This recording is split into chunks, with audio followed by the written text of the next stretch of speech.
And now you're selling it. Yeah, In 2 months 2 months. later. That's rough. Yeah. they love it. She met a boy and wants to move to Wisconsin. That sounds like a rich person problem. That sounds like a country song, not a rich person. Like, hey, I bought this 2 months ago, but I'm gonna sell anyway because I don't need the money. No, no. Let's break it down. California beauty meets a Wisconsin stud. She's from Wisconsin. No, no, no. Don't bring that into this. Oh, okay, sorry. Just those two elements alone, that's country song all day. That is not rich person problems. We might hear that song next year when it comes out. I'm gonna have. Yeah, I'll make it right now. I'm gonna create that song right now. I have a personal win from my fitness life. I went to the gym today and was able to put up 2 plates for 2 reps for the first time since like college and when I was playing sports. Two So plates for 2 reps. yeah, I did 1 rep. I was like, you know what? Got big headed. I'll do a second rep. So what he's talking about is he was able to bench press 225 twice. Yeah, the second one, I think I blew my back out. I didn't have a spotter, and I got Dude, after the first one. I was like, we can go for 2. It shredded my back. That was terrible form on the second one, but we did it. I was gonna say that's how you get hurt. I was like, I was so excited because I did 185 and I just kept going up. I was like, there's no way I can do 2 plates already. And I got big headed, tried to do it twice, and you know what? It is what it is, but I'm happy. Bad back and all. A buddy of mine, he's a physical therapist. He says, I've never done a 1 rep max. Yeah, I haven't done one since like 4 years ago. So And I was you're shocked. going to do one again. and was it Wisconsin or Wyoming? I forgot It already. was Wisconsin, Madison. Madison from Madison. Madison. You know what I'm doing, right? Oh, I know exactly. All right. Other Making wins, some. celebrations. Come on, guys. I am starting my day off in a funky, weird way, and I need some good positive shenanigans this morning. So I need all of you to give me your share, give me your mindset. So let's go. My youngest. The land partnership that I was going to do didn't work out. They pulled out, but my client didn't want to partner anyway. So I found out who the guy that was partnering. He's like, well, we don't want to do it because we can't afford to do we don't have the equipment, but I can hook you up with who the listing agent is. And he introduced me to the listing agent, and I happen to know who the listing agent is. And so my client wanted to do it solo. So we're doing it solo. And since I know the listing agent, he's like, let's set up a deal off market. So it's going to be $1 million land deal. And Nice. we're going to develop it. We're going to put in an offer. I think we can build like 10 houses on it. And so we're going to walk it. And then I found out the lot next door is on sale for $220. It's $1 million because there's a house on it. But the lot next door is vacant, and that's for $220 for an acre. So I'm gonna propose that this morning. So yeah. All right, Aaron. I know you were there, but Joanne just train rolled you on that win. Come on now. I was just gonna say a personal win. My youngest turned 5 yesterday. Oh. You have successfully gotten them to level 5. Only 13 more levels to go. We have the 17-year-old and the 22-year-old, so they're beating him. I mean, that's one way to make a kid grow up is beat them, but whatever. I have a 5-year-old too. There you go. He was crying this morning because he wanted a hot dog for breakfast. I get that. I get that, little bear. 100% get that. Yeah. All right. Well, it's Friday, and you know what we do on Fridays, right? We wake up and we scream as soon as we wake up and say, this week has been hell. Let's make the weekend even better. Oh, no. We wait for Sam to get on with his giant gamer headset because like he's Call of Duty. And we ask him some random questions about finance things because it's finance for Fridays. Was that close enough to a great intro? That was pretty good. Yeah. Oh. Finance Friday. Finance Friday. You need the air horn. I know. Yeah. So we did have a question that came up this week that I told them to remember to ask you, but I don't see Serena on because she was the one that was supposed to ask you. She was told her house that she's a buyer, and the buyer has to get a second appraisal because the value of the home was so much more than when the sellers bought it. Okay, so FHA loans, if within 12 months, if the house has increased in value by 200%, you are required to get a second appraisal. It's one of the flip rules. It's only FHA, and they basically do that to protect the clients from flipping rules, just so they don't get a crazy deal on something. But yeah, if it's increased in value by 200% in the last 12 months, then you have to get a second appraisal. Or just flip financing to conventional. That's the easy way to go about it. There you go. All right, the rest of you, this is time to unlock that question that you had about financing or how do we make this thing work? And I put have some, a question. let's bring it. So I have a client that got a previous loan, a FHA loan, and they want to buy another property.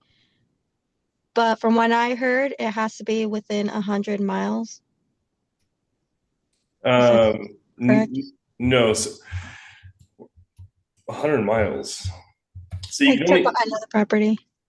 you can only have one FHA loan at a time. They still currently own that other house. Yes, and they want to rent it out. Okay, so they'd have to convert that to a conventional. So we finance that one into conventional before they rented it out. If they intended to buy the other property FHA, if they intended to buy the other property conventional, then it's fine. It doesn't have to be 100 miles, any of that stuff. But the 100-mile rule, I'm not sure. That's VA. Not sure why they would have said that, but interesting. And when you say they have to convert it to a conventional, does that they have to refinance it? Refinance it, correct? Yeah. So if they had it on some sweet 3 point something FHA, they'd be looking at whatever current rates are. Yeah, at that point it'd be better just to buy the other one conventional, like figure out what they would need to do credit score wise, ratio wise to go. Really, the only reason people go FHA over conventional typically as a first time home buyer is because down payment is lower. They have lower credit score requirements, and they also allow for higher debt to income ratios. So if you can solve those things on your second purchase, conventional always makes more sense on the second purchase. But if they didn't have a lot for down payment, it may make more sense to refinance it pick the other one. Okay. Yep. So that's a hard and fast rule. No one can have more than one home under an FHA loan. I haven't heard of exceptions. I know that there's guidelines where if you have it assumed, it's not like VA though, where you get like eligibility back. It's just they changed it a while back to where you get one FHA loan at a time. Can't you still get an FHA loan if you prove that you like had more kids or your house is too small? Well, you can only have one at a time. So you can get multiple FHA loans. Like you could buy every home in your lifetime using FHA. You can only have one at a time. But there's limits on there's like not income. Well, I mean, there's income limits, right, on qualifying for FHA, and there's also limits on what they will fund up to. So FHA will follow county limits. So they basically follow like whatever the county loan limit is. And it varies depending on, it follows county loan limits. So you can't do like a jumbo FHA, if you will. It would only go up to like the conforming county loan limit, but they aren't income based. Is the loan limit, like, so for example, here in Pima County, it's what, 806,500, something like that? Mm-hmm. So, that's interesting because there's some homes up in Dove Mountain, some new build homes that are priced in the like high sixes. And the person was saying, because I said, well, we were looking at it through VA, and then I said, can we look at it through FHA also? We were just looking at every angle. And she said, well, these ones don't qualify for FHA because of the price point. So there'd be no point in that. Well, so for Pima County, the FHA loan limit is 524,225 for a single family. A duplex would be 671,200. So you could still technically buy that one using FHA. You would just have to cover the difference in down payment. Right. So it defeats the purpose a little bit if the goal is like a lower down payment FHA loan. So there are different conforming loan limits. So the 800 something's for conventional. Right. So HUD has its own loan limits, and that's what FHA is governed by, and that's what they follow. But VA follows the conventional loan limits. Correct. Yep. Yeah, VA took their loan limit ceiling out a few years ago, and they basically follow. The VA and FHA used to be like identical in their loan limits, and then VA took their loan limits out. I don't remember when. I think it was under the first Trump administration or the last Obama administration. I'm not sure exactly when it happened, but now they follow conforming loan limits. I have a question. If you guys are done with, or Christine, if you don't have any other questions about that. Yeah, no, go for it. So I just moved up to Phoenix, and this is something that I never saw in Tucson. But there was a house that was on leased land. How does that work? Like 100-year lease, like a land trust? It said on leased land. They didn't have any other information on it. And it was just something that I had seen whenever I was browsing the MLS yesterday. So I figured I would be like, ask it in the call today, because I don't know anything about leased land, but they were buying the home, or they were selling the home to buy. Was it on Indian land? Was it on a reservation? Is that what it could be? Well, in Tucson, we do have some, and anybody else chime in also, but we do have some homes under those circumstances where, yeah, they're buying the home, but the land is in a land trust. Basically, it's like some super long lease because it's on like Indian reservation land. And Sotelo just commented Pima Community Land Trust or Southern Arizona Land Trust. Yeah, so you'll see some houses. I don't see them very often here. Okay, yeah. So I can't talk. I am right by the reservation. Or close to it, so that could make sense. I'm gonna go back and look at it. So Sam, how does financing work on something like that then? Yeah. So as long as the term is so the term of the loan has to be shorter than the term of the lease, it's eligible for financing with conventional. And then FHA has their own version of that, but theirs is called the 184, and that's specifically for natives buying on like native land. And they have to be this, same tribe, all that stuff. But the normal financing, conventional, as long as the term of the loan does not exceed the lease term, you can do conventional. Weren't you looking at some investment like that, Sam, a while back? Something like right on the coast? Yep. So up here, were you asking me that?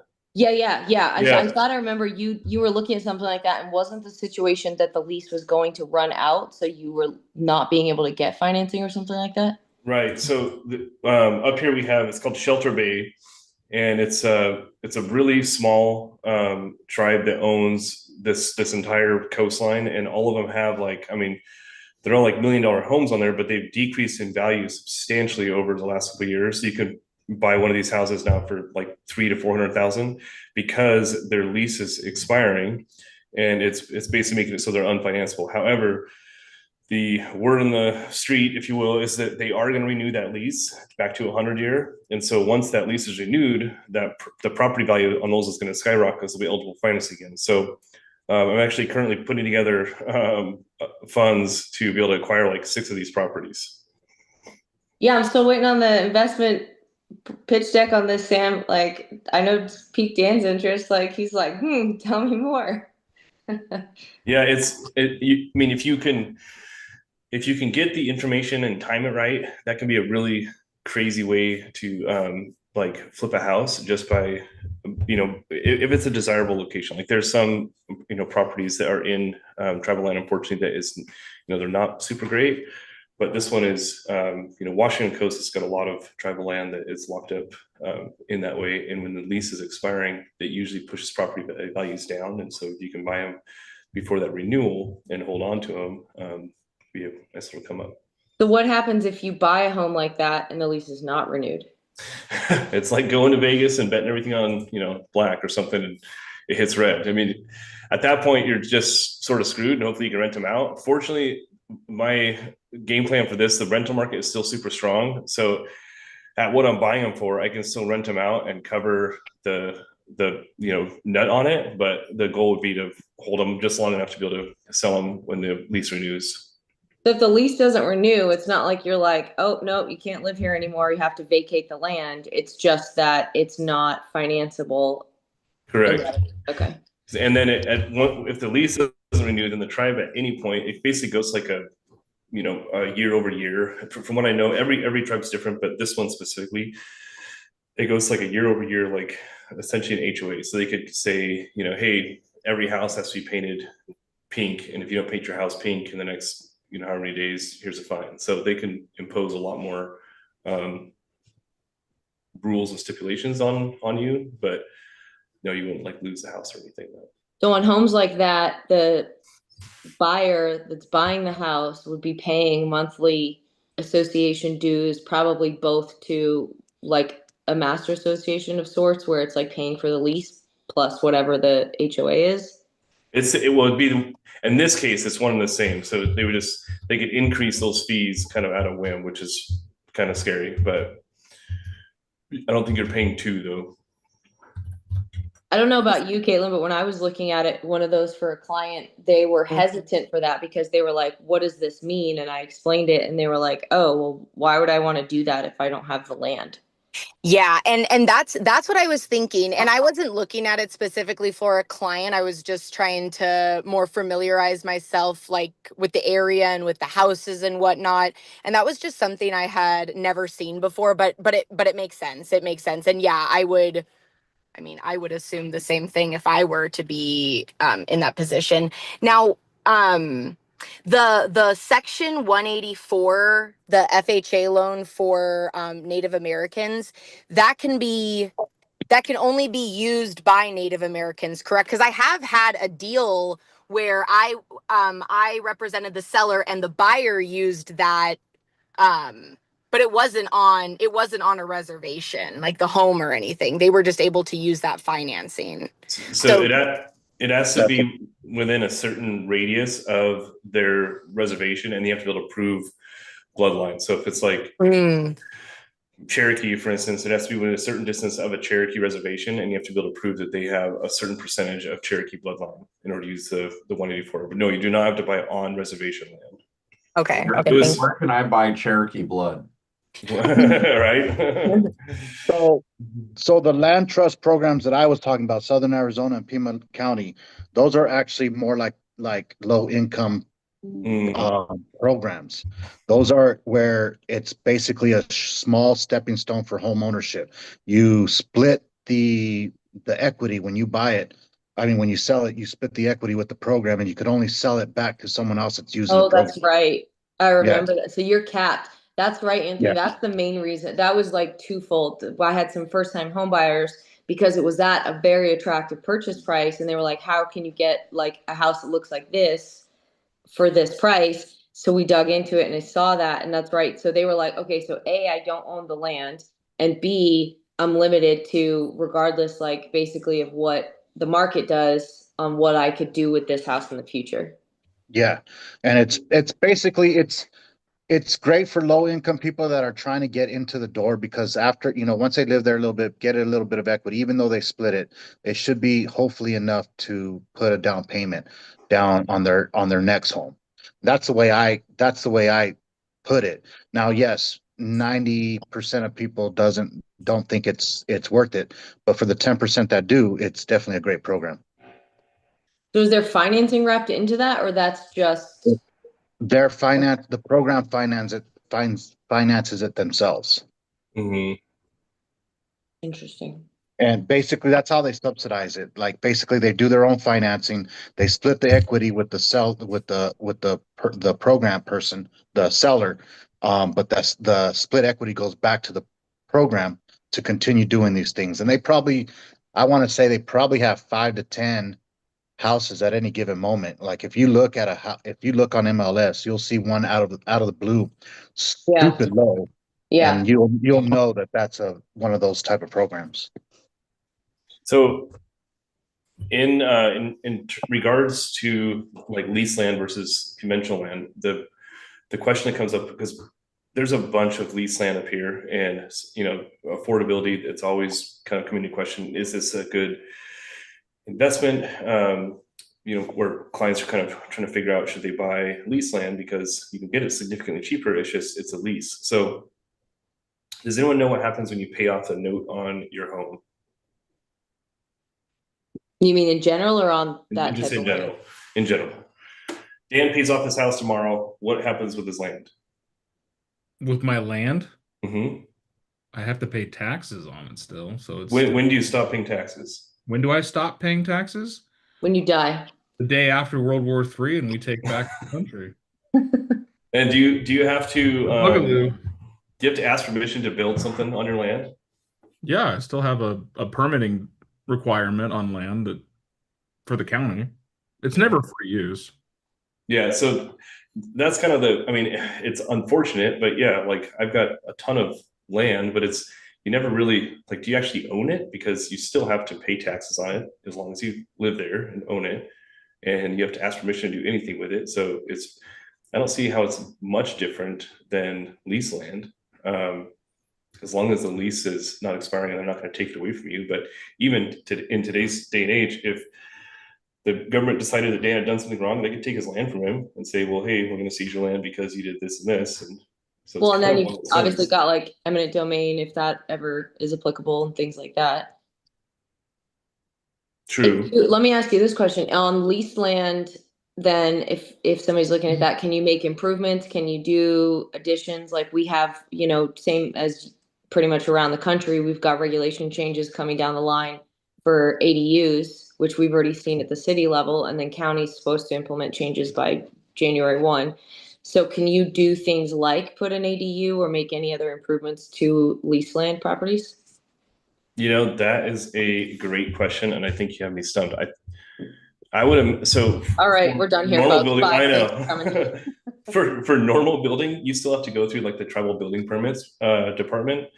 I don't know specifically if the ADU applies to reservation land, because technically it is, they are like a sovereign nation within that state. Let me look that up and get back to you. That's actually a great question, because there's a lot of opportunity there. Well, yeah, because like if you bought a large enough piece of land and you were looking at it from an investment standpoint, like, could you put an ADU on there?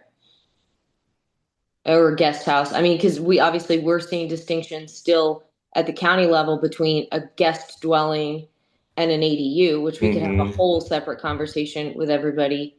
And we should be, talking about that topic as well, and what the distinction is between a guest house and a secondary dwelling, and what our capabilities are here in Tucson. But yeah, Anthony, do you know on the land you're talking about under the land trust deals, can you make any improvements like that? And if so, how that might impact the property values when they go to sell later?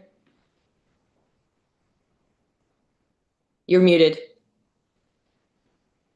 That I don't know. I think that's something that would have to get approved by the program itself, by the administration of the program.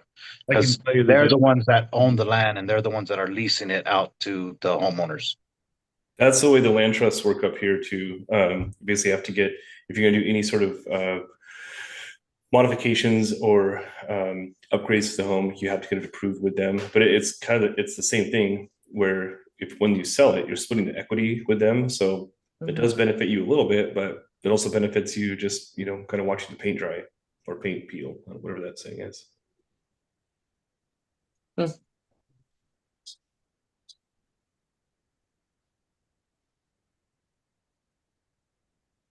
Yeah, there's quite a few of those around the nation, and each state has multiple land trusts, and they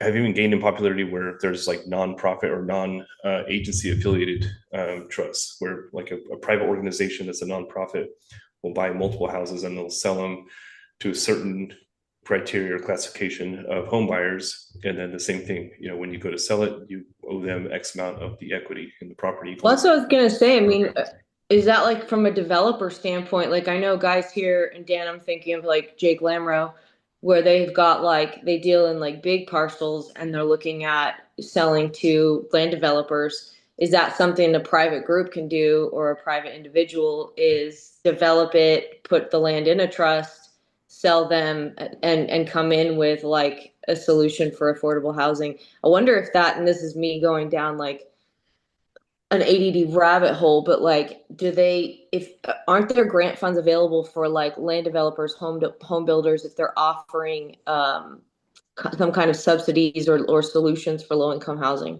Yeah, my gut tells me it'd have to be something that you have to have some government oversight on. Otherwise, like it'd be very easy to create redlining. Like I could say, like, Yeah. hey, I have 6 homes and I'm only going to sell them to gingers, and if you're not a ginger, you can't buy this house. It's like, well, that's sort of redlining, but I say that because I have red hair. Okay, I can say the ginger word. Right. We don't use the hard R, Sam. Ginger. I have an aside, unless Dan, you wanted to throw something in there. I know we talked like last week. To answer those questions for you guys, so I'm just hanging out. I'm the facilitator at this point. I need to start writing this stuff down, because there's like stuff throughout the week where I'm just like, oh crap, I gotta ask Sam this on Friday, and then come Friday, I'm like, what was that again? Just text me, Christina. That's I know. throughout the week. I know, and I was going to on one of them, and then I was like, oh, I don't want everyone else to miss it, and then of course my brain was like, haha, joke's on you, you're gonna miss it now.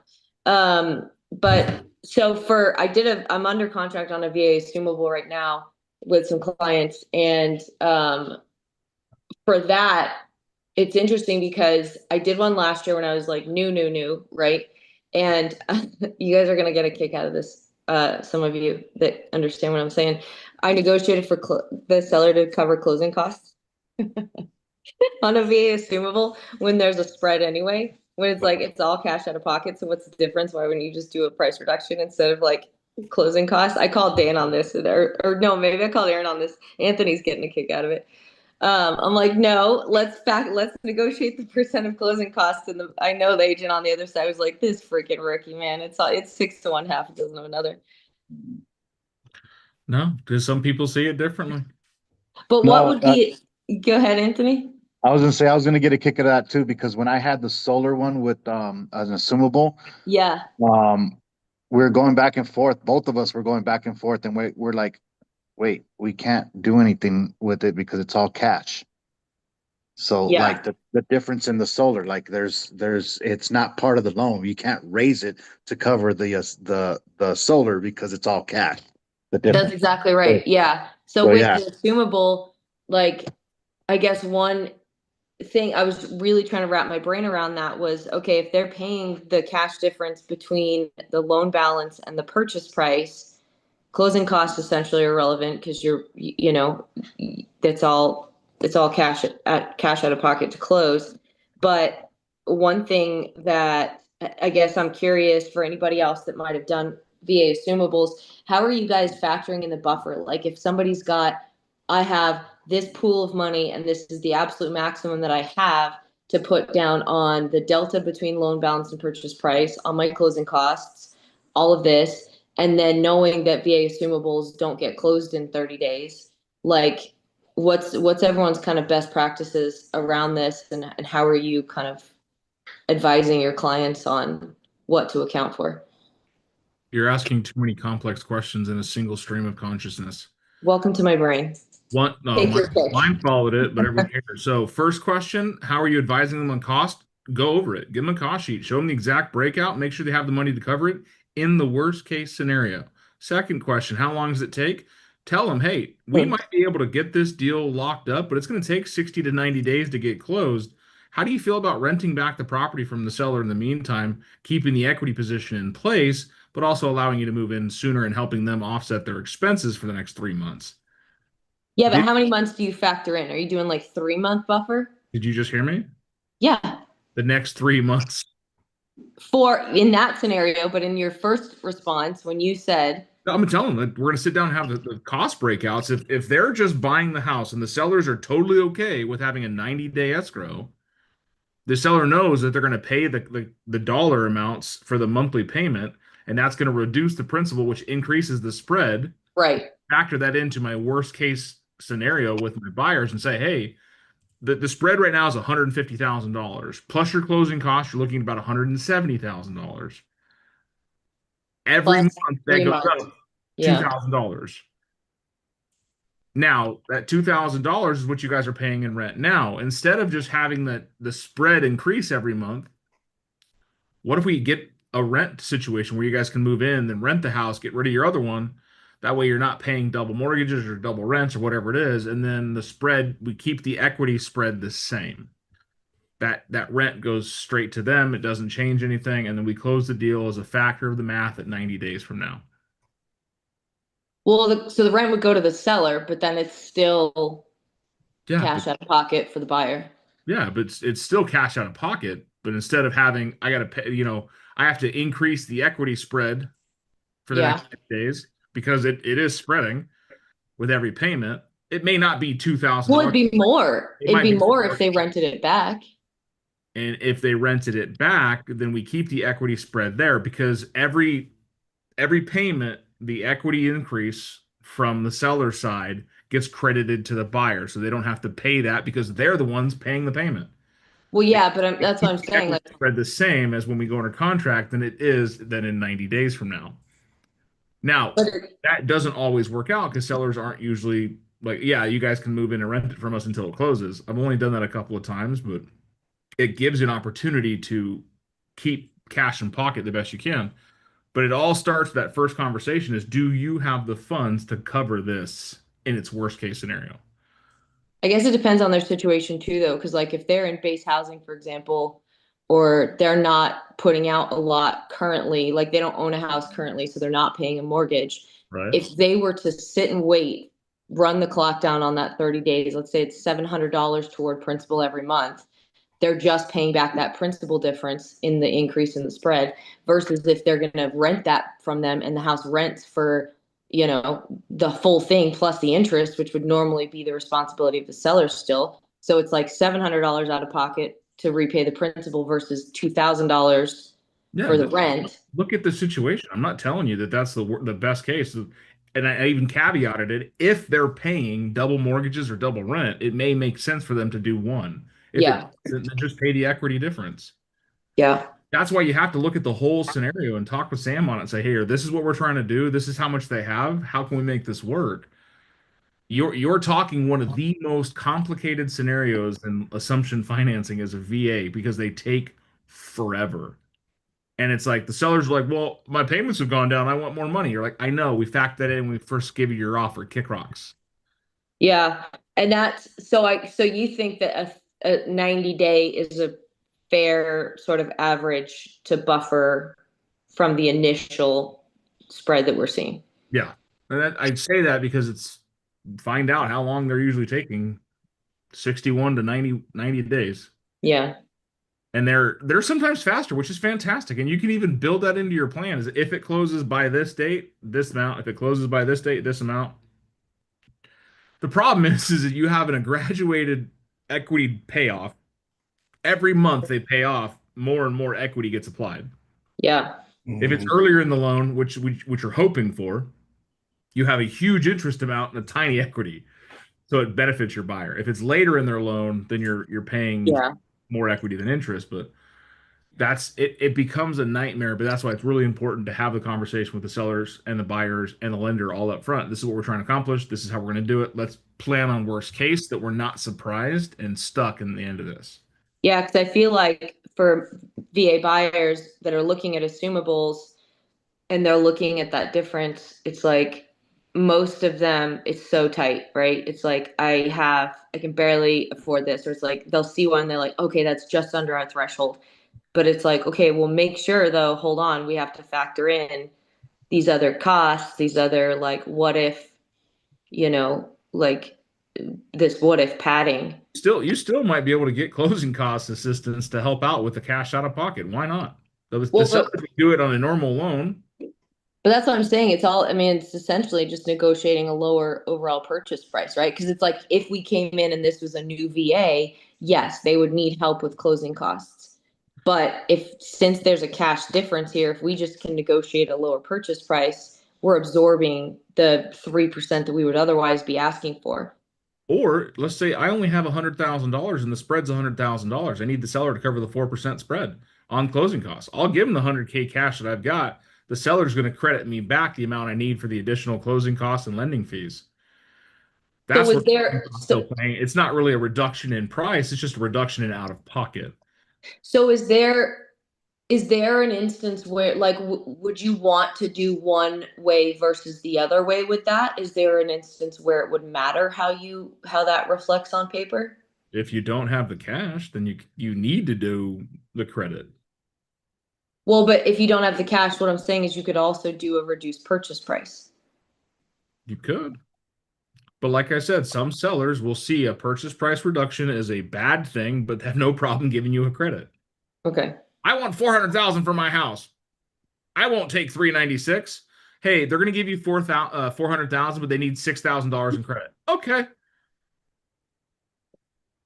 Yeah, I guess that affects your So, like 3% and all of like well, concessions or compensation too. Yep, overall compensation, overall expense and fees, all of it factors off your purchase price. So, finding the best case scenario is just working with the lender and find out how do we make this work in their favor and make this a win-win for all. So this is what we get for Christina leaving us for a week and going to Mega Camp. She comes back and steals 11 minutes of your time. Sorry. But that was a dang good question, and that's the kind of stuff we need to talk about on Fridays because now all of you understand a little bit better. A little bit. I mean, it's all hell, but a little bit. Anthony's just on one today. He woke up early. Got his coffee in. All right. Any He's other still questions talking muted. for Sam? Now, just to go back on something 12 minutes ago, Christina, if you've got questions and you can't remember, put them in the WhatsApp that you helped me create. Touche. You know what, Anthony? I'm gonna need you to take your video off today. I'm about over the peanut gallery commentary and the facial expressions over here. Can we cut him? Can we cut his feed? We can. All right, guys. Thank you so much for being a part of my Finance Friday. Let me know if you can hear this.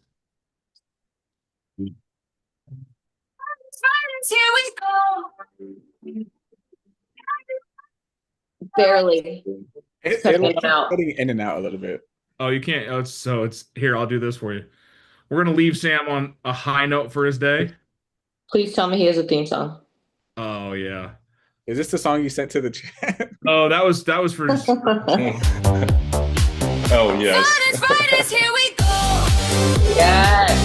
Helping buyers find their flow. Funding dreams like never before. Finance Friday. Open the door. There you go. I love it.